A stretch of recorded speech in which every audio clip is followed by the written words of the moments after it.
Hi, guys. Welcome to Psychic Bays. I'm your host, Kirsten Sandifer, and today I'm super excited to have our guest on, Rob Gaultier. He's one of the most respected trance channelers in the world.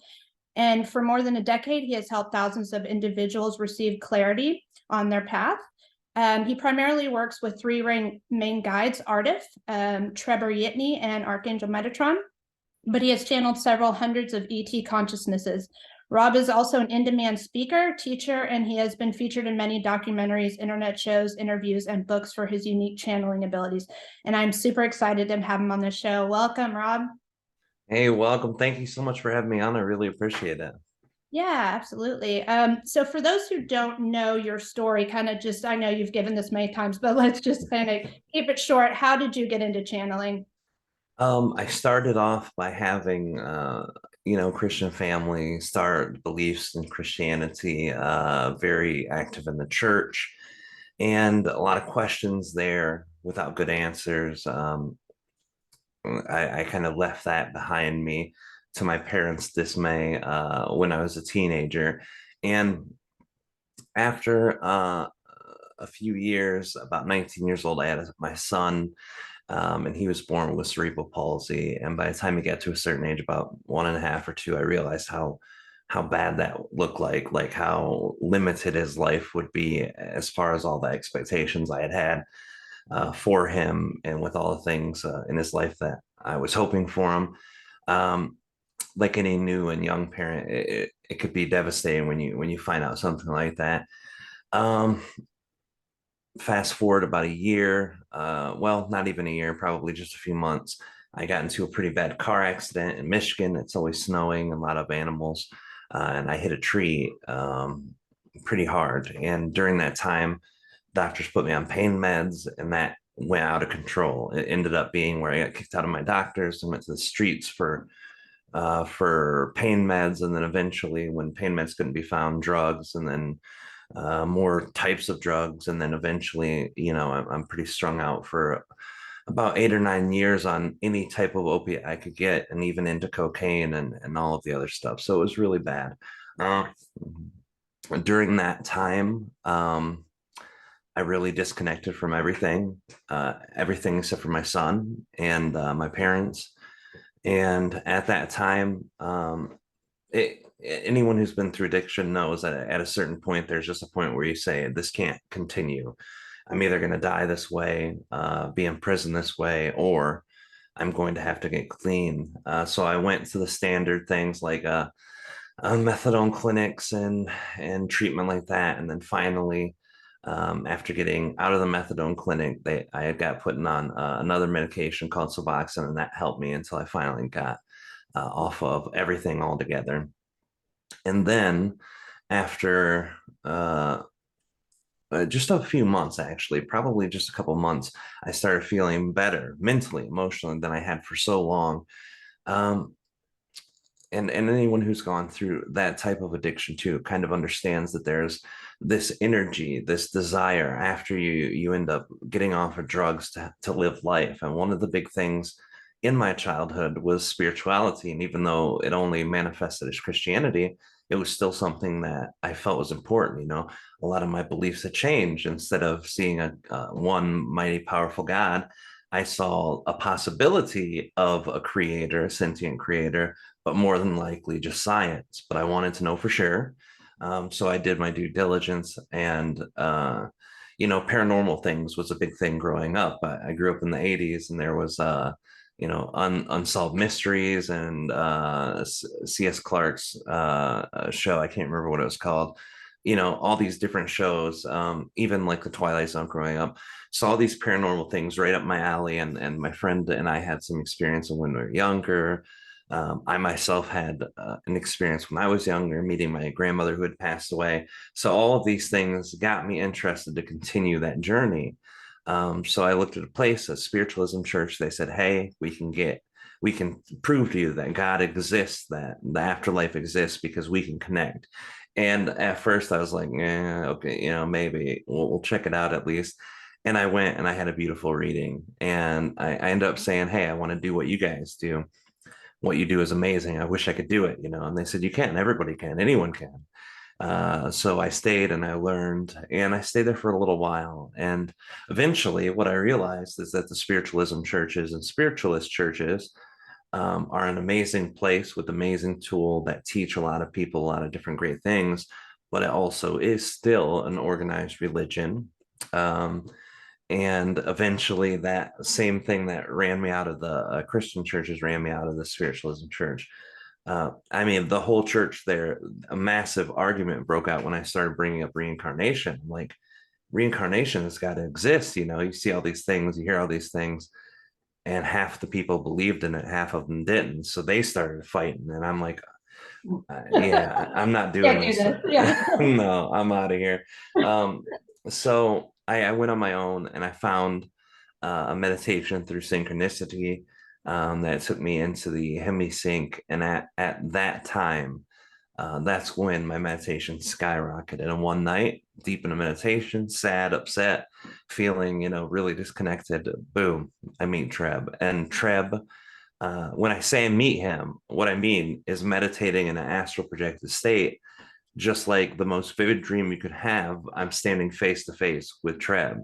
And Treb is this gigantic, huge, imposing, reptilian looking being.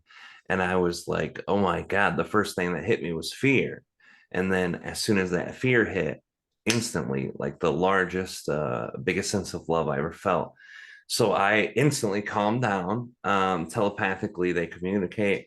So it's not words, but it's like thoughts that turn into words in the self voice. And I think it's different with different people. They've got the people who can think in words and people who think in pictures. And I'm one who thinks in words in my own internal dialogue.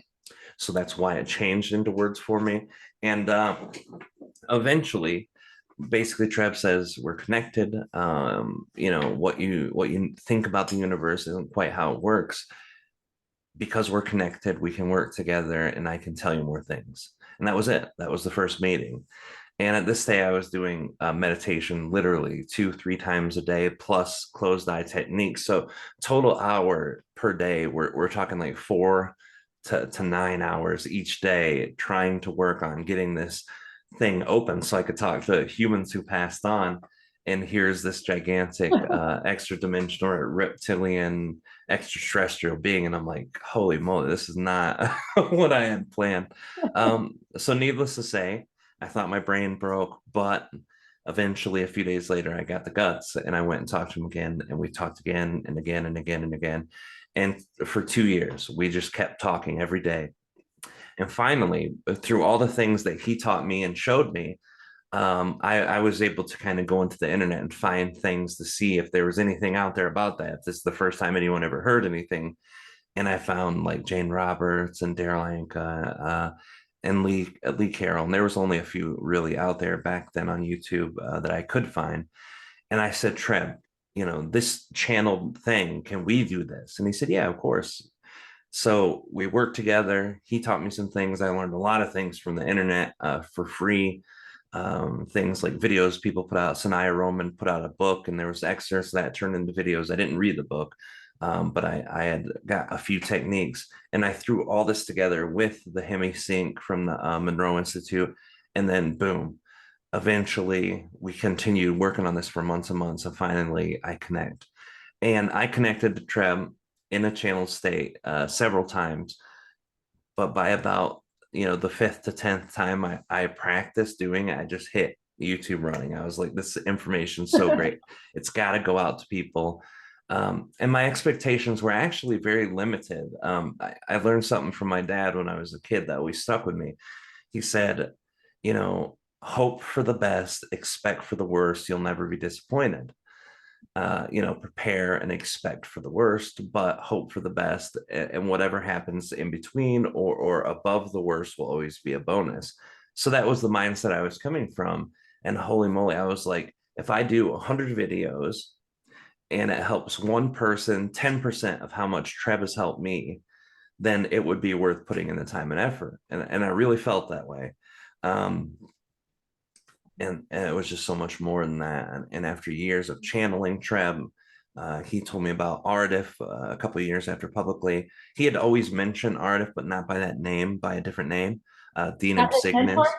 Was that his, Uh, pardon? was that Treb's mentor, Ardif? Yes, that like Treb to me, this higher dimensional being that accesses information, shares.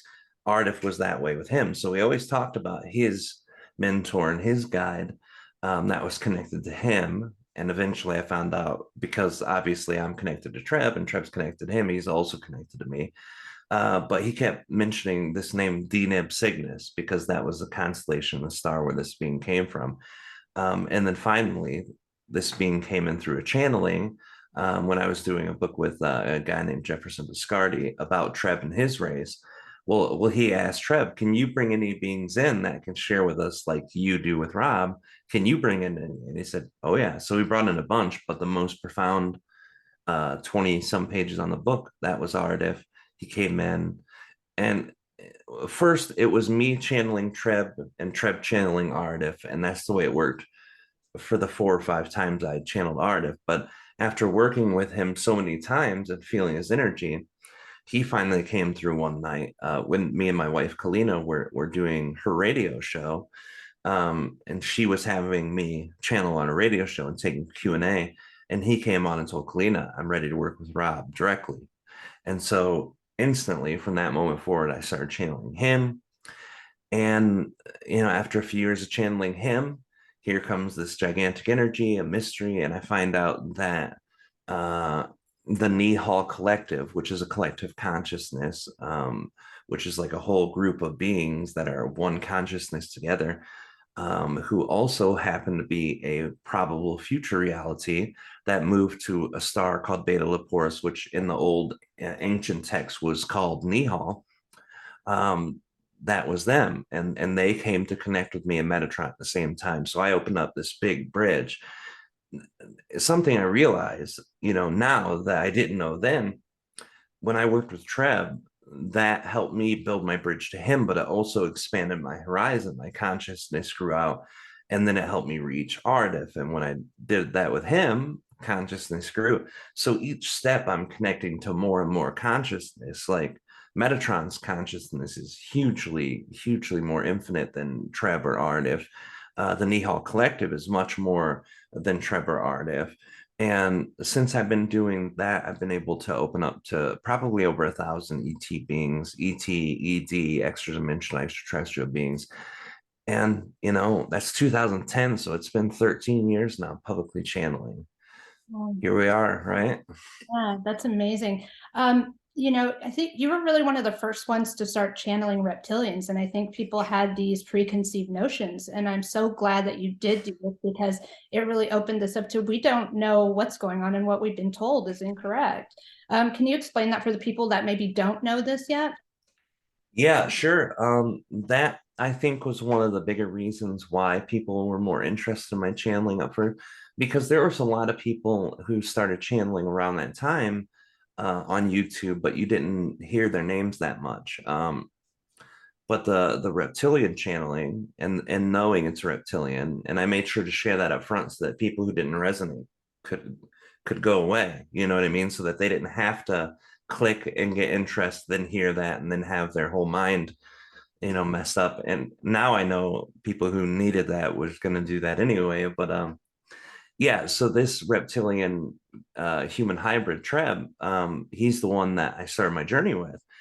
At this point, reptilians came really only in one form in our community, and that was the David Icke form of reptilians, or some of the other people. And I'm horrible with people in our community. I don't know a lot of other people who I know a ton of channelers, but I don't know a lot of people beyond that. But I've heard that other people had talked about like draconians or earth reptilians, things like that. And there are an extreme amount of negative human reptilian interactions that we've had through our history. The Anunnaki was the first race who came here. They changed our DNA. They kind of use us as a working force, and they were half reptilian their own self, and half humanoid, like Pleiadian, feminine human. So all of these different reptilian experience that we had were actually pretty rough. And I'm sure we had good ones because you see that come up in like Native American Hopi teachings and other places like that. But most reptilian information was they eat babies in caves, and they drink your blood, and they take over the government, and all of these really heavily negative, far out things. um so this was something different. Treb is extremely loving. He's a type 1 being, and type 1 beings aren't like humans, right? Humans come as a type 2 consciousness, and what that means is we're on a spectrum. We can be either really, really benevolent or really malevolent, or have a little of both, or be anyone in between that scale at any given time. As individuals and as a collective, we can do that. um Treb's race as a type 1 is only connected, only loving, only sees itself in oneness, doesn't, it's very neutral. A lot of people say it's very positive, but in my mind, it's very neutral because they don't affect the free will of other beings. They'll see that the bad ETs have just as much a right to live, exist, experience, and do what they want as benevolent beings do. So it's just a different archetype of energy. And type 1s are very uncommon in our galaxy. It's like less than 20%, I think. But they're very neutral. And the rest of the ETs, like the Pleiadian beings, these beings are type 2s, but they're more benevolent, and they still have some, Pleiadians. There's tens of thousands of different kinds of Pleiadians. Pleiades in our like in our night sky is actually a cluster of stars. It's not just the 3 or 4 we see in the little patch. That's It's like hundreds or thousands of stars, and it's got like tens of thousands of races. So when you hear Pleiadian, Pleiadians are good, Pleiadians are bad, and you're like, well, which is the truth? They're both the truth, because there's type 1, type 2 benevolent, type 2 malevolent that exists there. And they've got reptilians there, and they've got humanoids there, and insectoids there, and all sorts of races there. So Well, you this and was Anthony, how about, sorry, go ahead. Go ahead. oh no, I was just going to say, this is kind of the reptilian thing that we've heard around, is that it's all negative and bad. And Treb shared that, yes, more reptilians, at least in our galaxy, are aligned with the type 2 mid-level, like half benevolent, half malevolent, to highly malevolent in the type 2 energy. But that doesn't mean they want the worst for humans or hate humans. Or most in our galaxy don't even care about humans. Humans are just some unevolved race way out in the backwater of the galaxy. So honestly, only races that have been directly involved with us have anything to care about us. And it just happens to be that the Earth reptilians are a lot like humans are. There are really good ones, really bad ones, and the ones who are more negative in their alignment tend to be the one who control and who oversee their own race. So you've got really good reptilians who are just, considered very low on their scale of society. And then you've got really, really nasty, kind of not kind-hearted, manipulative. Those are the ones that sit at the high levels. So you have those, and draconians are another race of reptilians that have connected with humans, and have, in most people, if you ask their opinion, have altered humans' timelines in a negative way, because they're the type of beings that would use like disconnected energy, disassociated energy, fearful energy, and they use that for themselves. But they don't really do what a lot of people think they do. They're not controlling Earth directly. They don't need to, or Earth is messed up, and we do all the messing up ourselves. And that energy gets fed out to them.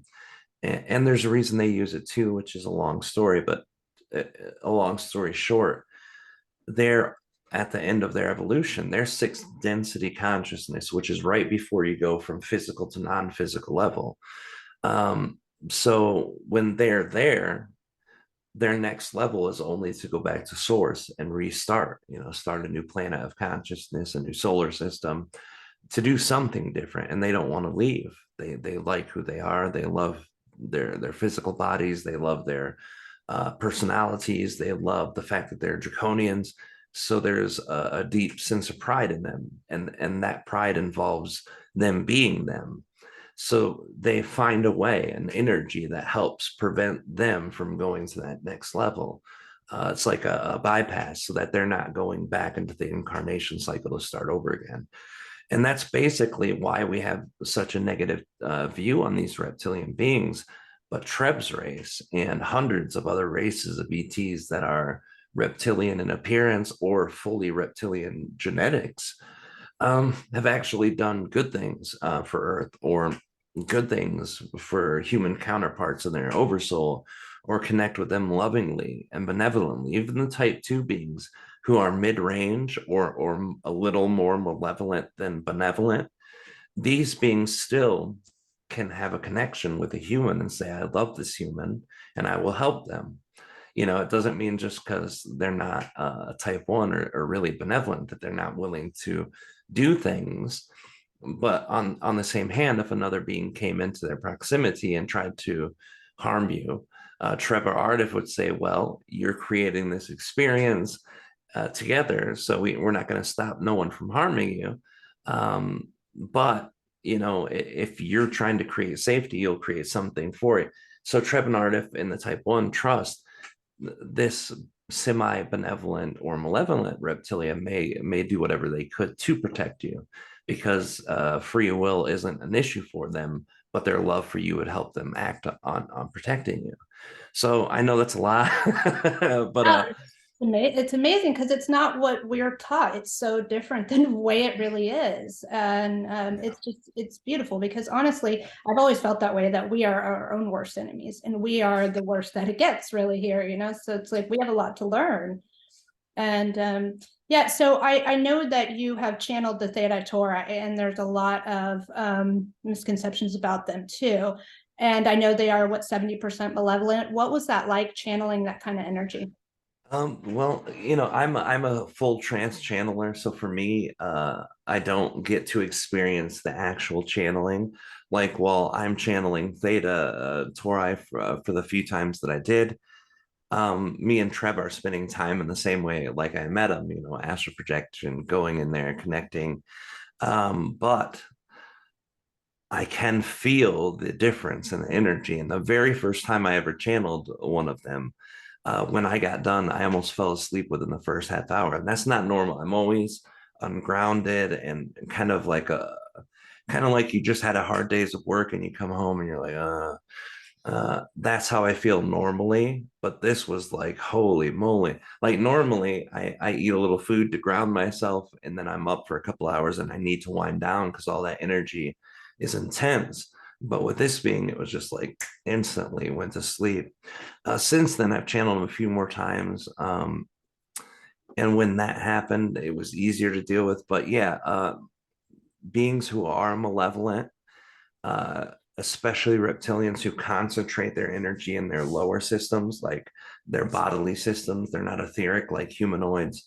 Humanoids have like Pleiadians and Arcturian humanoids. They are in the higher chakra systems, like in the etherical energies more.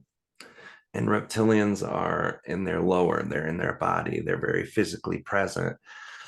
So it's a very, very different energy. And when I get done with that, almost every time, it's much more draining than channeling a being who's more etheric, that kind of gives me energy instead of takes it away.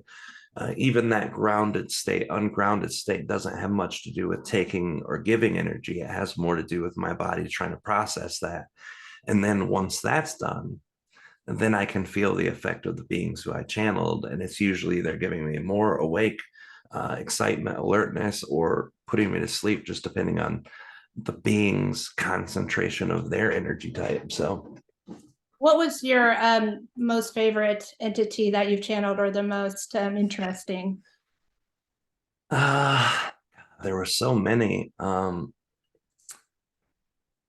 I I would have to say the Theta was probably one of them because their perspective was so different.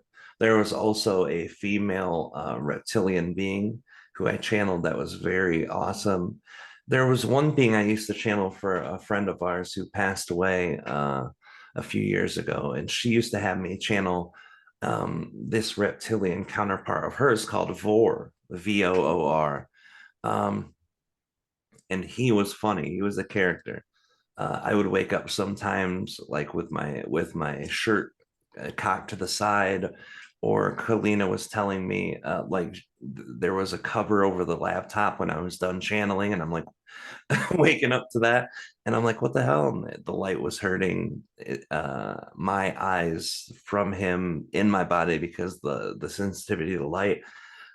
Plus, there was a lot of times he would be plucking my eyelashes, like when I'm channeling. So all these really weird things.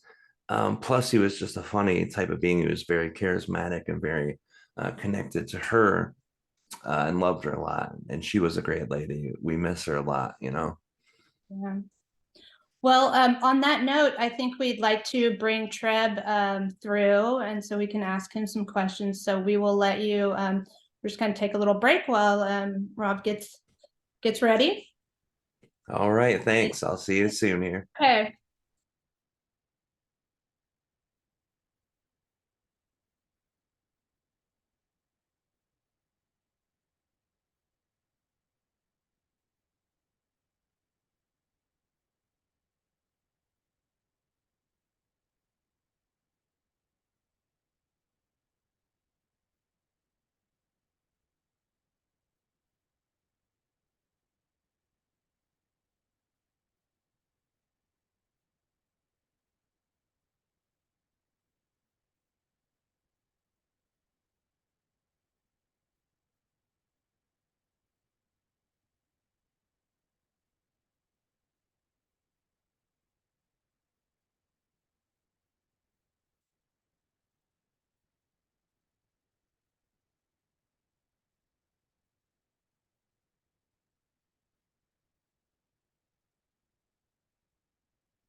I'm almost there. I'll be in 1 second. No worries.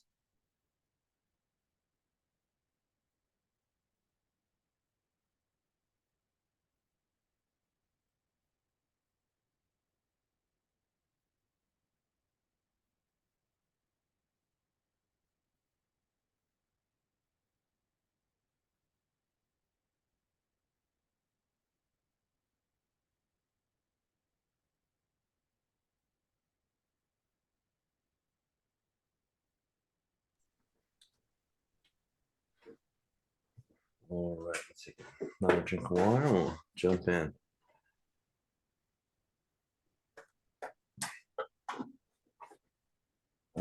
So one thing too, I'll share with people as I go in, I'm doing some breathing and oming, and that has to do with me getting to the right energy in myself to connect with Treb. And when I connect with him and he comes in, he'll connect with you and your questions with the energy of the question and reflect back from his own perspective. And I always tell people to remember to have fun because that fun is a part of the question that comes back to you in a way that's also fun. So enjoy your time and I'll see you on the other side. All right.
evening, Kristen.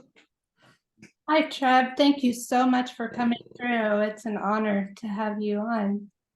Yes, it is very exciting to be here with you as well. And I know that you have many questions and many ideas that you wish to share. So whenever you are ready to begin, you may as well. Thank you. So, what is life like on your planet? Yes, if you are looking at the daily approach of our experience as physical entities upon our planetary collective energy, it is much different as you, as your own human experience, or any human as their own. And just as humans, each of us play our own part of the experience of the collective energy, but with our planetary energy and the entire of our race, our planetary collective energy is much more cohesive. And what we mean when we share that energy is that as you approach another consciousness or another entity within our own planet, there is nothing within the exchange that would feel negative or awkward. There is a sense of every entity that understands that each of us are playing a part of that greater role, and there are no circumstances in where two entities meet where an experience should not be experienced. So each of us are experiencing much differently. Now, if you are asking of the energy of the difference in daily experiences as a collective or as an individual, there are literally thousands of experiences of ours in that thousands that we could share, but some of the most that humans find to be interesting. When our children are born, it is not the same way that humans have children. Humans have a sexual co-creation, and that energy creates a child inside of the body of that which is the feminine entity, and then the being is experienced birthing through that human. And in our collective, there are partners that are genetically linked with one another, and their DNA is placed within, for the lack of better things that humans would call, a protein form of egg that's created, and this is done technologically. And in that egg, after the induction and the birth of that entity, humans, if were able to have eggs in such way in a scientist form or in laboratory form, then humans would come to collect their offspring and take them home and nurture them. But within our race, we are all so deeply connected that the child simply is able to walk and able to communicate and simply leaves that area where they are birthed and goes and wanders wherever they desire to wander as well. So each of us help co-create family. Each of us help raise one another's children if the children are within the proximity of ourselves, but usually within the first 3 years of the entity's experience as a child, it will find its genetic family and then live in a proximity or similar complex as that entity. And with our population being much smaller than humans and our planet being much larger, there's much more room spread out between, so that each of us are able to find a place within the planet where we are able to have as vast amounts of, for what humans call, room to breathe or privacies. And in that energy, the consciousness of our own is able to go into that wild and be alone, or we go into the areas that are populated city regions where learning takes place, where others from planetary energies that are not our own come to visit. And these areas are where you can go if you desire to be with other entities as well. Our schooling is much different as well as the energy for children who desire to find what their purpose in life is. Go to the centers of learning where there are many entities that simply teach what they are excited to teach, and if an entity is excited to learn for that one subject at the one time, simply go into the place where they desire to hear what is being taught, and in that way, for all hours of each day, there's always someone teaching and always someone learning as well. Because our energy is in higher dimension, our consciousnesses do not work the same way. Humans experience life very linearly, from birthing to childhood and then growing older. But for our race, we have much different experience, where it is simply a desire that comes to our mind, and in that moment we are able to find the correct place in our planet, the correct time in our planet, and the correct entities that would desire to co-create what we desire to have as an experience, and then we are simply there at that moment as well. And because we are not limited by time, we are able to traverse not only our planet, but also the galaxy in a much different way. Humans were, if able to go into a technology that would travel fastly, would be able to go into a ship and then exert the energy to leave their planet, and then find an area from the light years that are close enough to be within, and then travel from a direct point and going to that solar system to visit that new planet. But with our own consciousness, our technology is integrated with our consciousness. So if we desired to come to Earth, being that it is only 40 light years from our region, we would be able to simply think of the Earth as a collective in our technology, and the craft itself would merge with our consciousness, receive that vibration of sharing that we hold, and then the ship would appear in the proximity of the Earth as well. So even though these are only a few differences, these are the ones that fundamentally are different with humans in their daily experience and ours with our own as well. Thank you so much. It's so beautiful. Do you think humans will get to this point where you guys are at? Yes, most of the timelines that we perceive with humans in Earth at this time do go forward into fifth density and finish their fourth density experience after learning how not to live in their third density experience. And after this, there are many different pathways that humans are able to take, but humans in most timelines remain that energy of a type 2 consciousness until approximately at late fourth density or mid fifth density, where some of these humans will desire to be type 1 beings, but others will continue as their enjoyment of type 2.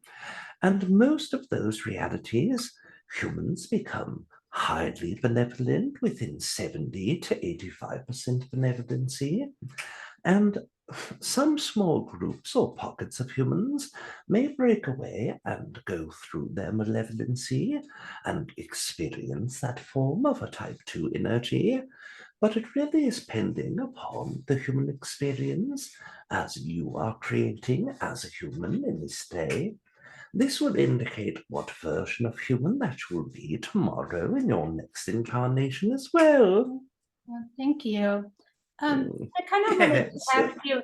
ask you a little bit about how one determines where their soul is from. Yes, most of you are drawn very quickly to a planetary consciousness or a solar system consciousness. Most of you, when you hear that word, Pleiades, will get very excited and smile in your heart. Others will feel very drawn away from that energy or put off, as you would say, by that energy. Some of you have that energy in previous incarnations where you have experienced much trauma with a certain race, even if you are incarnated in that race. But most humans have not been humans for many of their lifetimes. Many of the experiences of humans, even such as the host who has been in the Earth Collective from the very first initial Earth experience, that energy is not extremely rare, but more than 70% of humans have only come into the incarnation cycle of the entire Earth during either the human time or the Atlantean time. And this gives the energy of that consciousness much closer vibration to what race they came from. So when you hear the Arcturian word, or Syrian word, or reptilian, insectoid, avian, feline, or any of these other entities, then archetypes of physical bodies, or the names of star systems or planets in which they came from, those that you feel such at home with are most likely, if not where you came from before Earth, at very minimum, where you came from before going to the place that you were before Earth as well. Thank you. Yes. I'm curious, do you guys have religions in space, or is it just spirituality? Yes, there are many races that perceive this in a different way. Some humans could perceive as religious energies, where the consciousness of that which is their nature is deitized as ancient stories, but most races have a recognition that there may be entities that were devised from these stories, or actual entities that would manifest physically in their planet into their past, but it was not given in grand scale because religion works in only the planetary energies that feel very distant from the source or very distant from creator's energy. It tends to be more dramatic in that experience of the storytelling that occurs.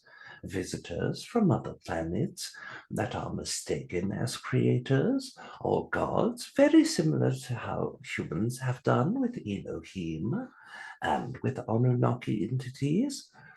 These energies continue, but once a race begins their fourth density and fifth density parts of their evolution, then most of them are assured and understood more deeply what their true history is and what it meant to create the stories as well.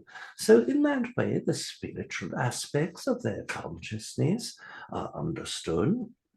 But even races that do not focus upon creators or creator sources of energy still experience a very spiritual construct by simply existing in physical presence. And that is that version of spirituality for them as well. Thank you. Yes. Most humans on Earth at this point, are they fourth density? Are there any that are fifth density here? Yes, every human that exists upon Earth at this moment is fourth density in consciousness, but most humans are still experiencing third density.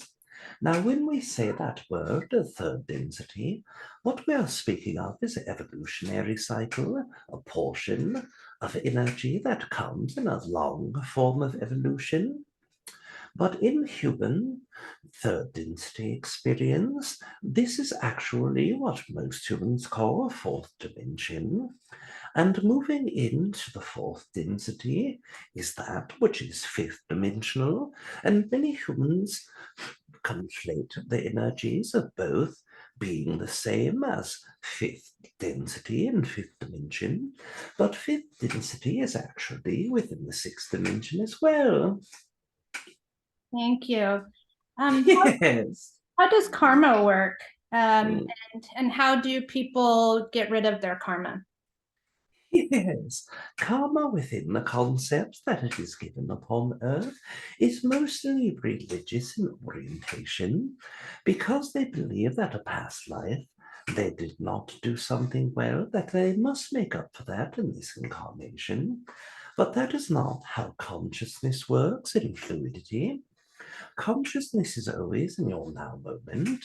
So anything that was in your past of this incarnation is only affecting you and your energy in the moment if your consciousness and mental and emotional state and the belief systems allow it to.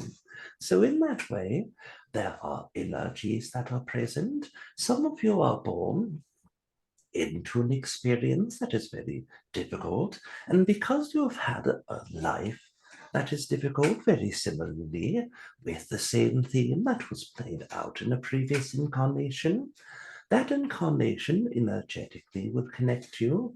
And this is why so many humans believe that something in their past life is truly affecting them. If you desire to fix that energy of feeling that another part of this life or a past life is truly affecting your outcome in this experience, then what you can do is simply separate your energy from your past by practice living more in your now energy.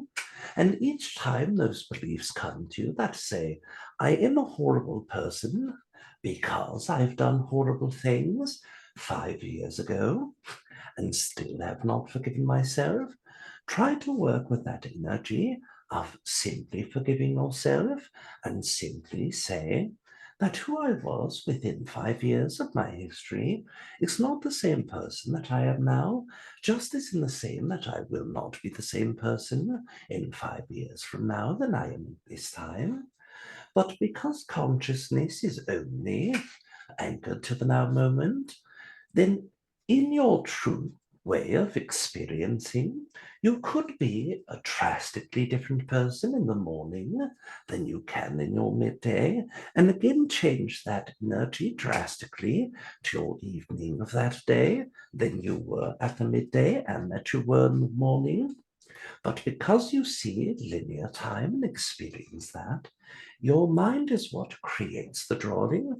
Because I was mean and rude to a person this morning, I will continue being a jerk for the rest of the day. And this is how I will see myself, and I will not allow myself to forgive myself in that moment. These forms of thought process and thought forms are truly what creates karma for humans when no karma truly exists, but that in which is inside of you. Wow. So it's always been our choice. Yes, very much. Thank you. Can you talk a little bit about the moon and the reincarnation cycle? Does the moon have to do with it? I know there's a lot of people who are kind of confused if the moon is a soul trap, or what do you have to say about that? Yes, your moon that goes within your earth. Many humans hold a belief that it is natural. Many humans believe that it is artificial, but it is in fact both of these. There was a body that hit Earth in a primordial state, and that collision created a large body that would have been your natural satellite. But during times of the Anunnaki and their own stay in Earth, they created that natural body and built over that energy with larger technology in order to implement technology that could create faster travel from their own central base, which is outside of Earth's proximity, and be able to have a better form of monitoring. Your night satellite or black night satellite that most humans perceive, this is part of that monitoring technology.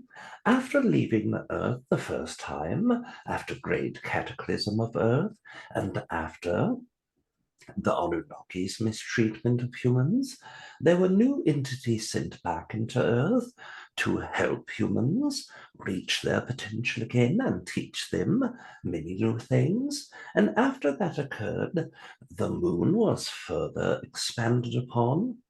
Now, of course, after leaving, many different races came to Earth and shifted DNA inside of humans. There are 12 different races of DNA that exist in human DNA patterns and codes, and out of those, there were 5 different entities that were hybridized, that utilized their DNA or were given from a third party, and 2 races that were very deeply only their genetics. And this is how to receive that. During these times of the changes of your DNA, many entities then took over the moon as a base and created small buildings or large communication towers that were within the proximity, because even those that are higher dimensional beings, still to experience visiting Earth, would have to create a third density physical avatar. And in that third density physical avatar, they would have to create third density technology. And this is why much of this is still seeable and interactable with as human beings.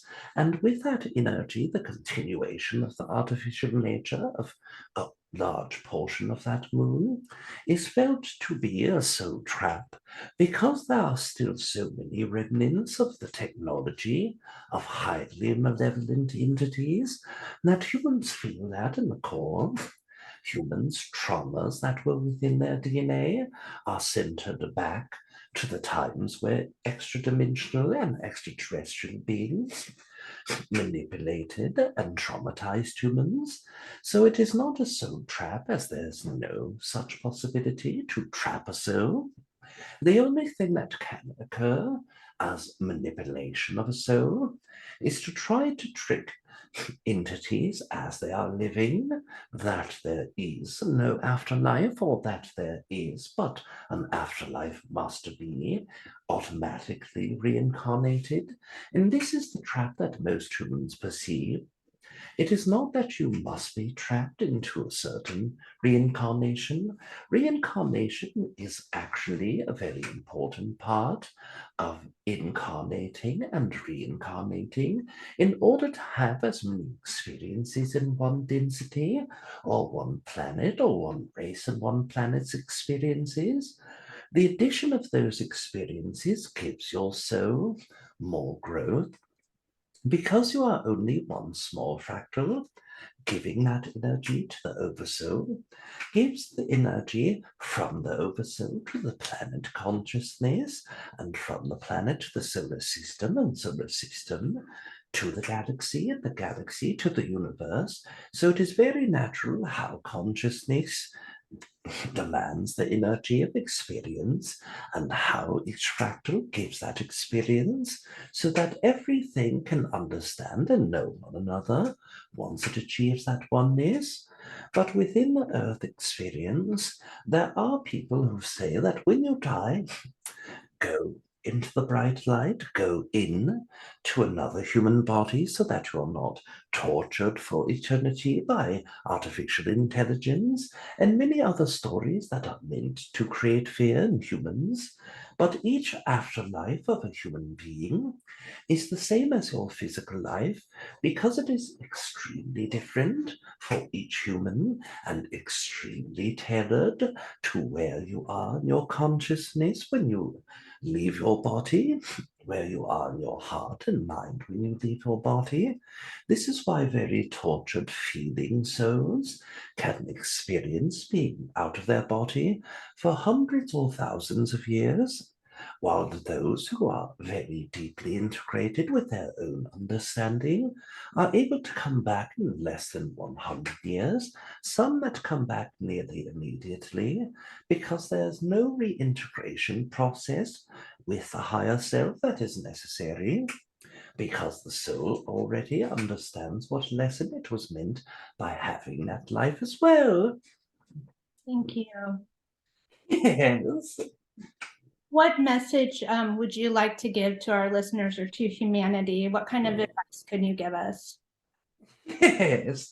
There are no messages that we would share with an idea that one is more important than the other, but understanding where humans are at this time and what the collective energy desires to understand at the most.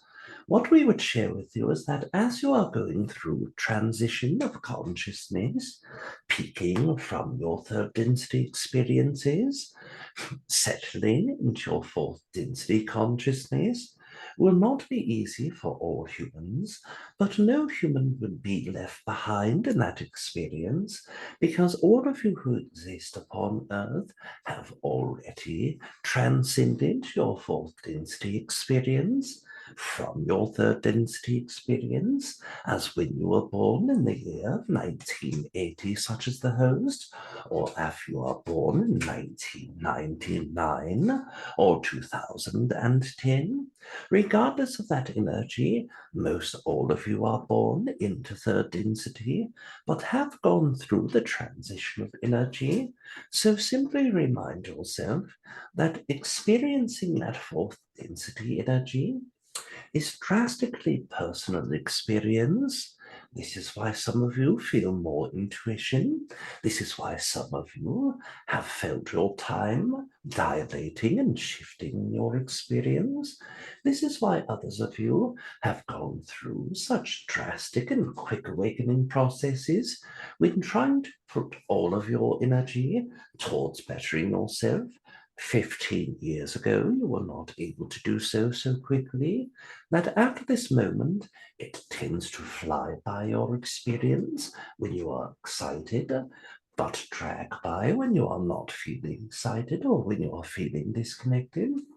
This is showing you more and more your fourth density experience is at hand, and if you live in your deepest level of excitement, if you live in your now moment, and if you challenge your beliefs and act upon those excitements when you find them, then you will truly integrate the most of your fourth density experience into you as possible as well. Thank you so much, Treb. It's been so beautiful talking with you. We really enjoyed having you on. Yes, it is very exciting to speak to as well. And as we shared previous, as we connect with all of your energy at a time where we had never previously connected with your energy, it shows us more about your collective form of energy. And because we are seeing new parts of your energy, and all of us are connected into the oneness that is the universe energy, we are able to see parts of our own energy that we never perceived before. So as you are growing, we are also growing. We wish to congratulate all of you for growing in this moment, and we wish to thank you all for giving us the growth that we are having as well. We will leave you this day in love and in light, and we will experience each other in one form or another very soon as well.